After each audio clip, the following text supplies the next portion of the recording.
নমস্কার, আমি দিব্যেন্দু। তোমরা আমায় দেখছো। আজ বানাবো আলুর পরোটা।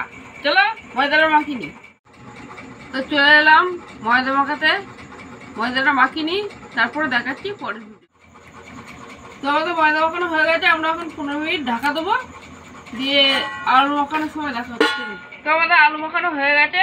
আলু মাখানোর সামান্য কিছু দিয়েছি, নুন, হলুদ, লঙ্কা গুঁড়ো, জিরে গুঁড়ো। তো চলো পরোটা বানানোর সময় দেখাচ্ছি। আমাদের পরোটা বানানো হয়ে গেছে। তো মা রাতে একটুখানি মাংস তরকারি করেছে, তো মাংস দিয়ে আর একটু পরোটা দিয়ে খাই। দেখতে থাকো।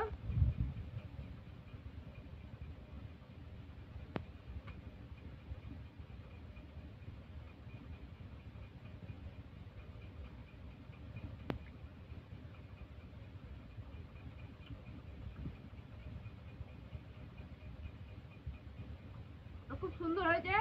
তো তোমরা ঘরে ট্রাই করতে পারো। তো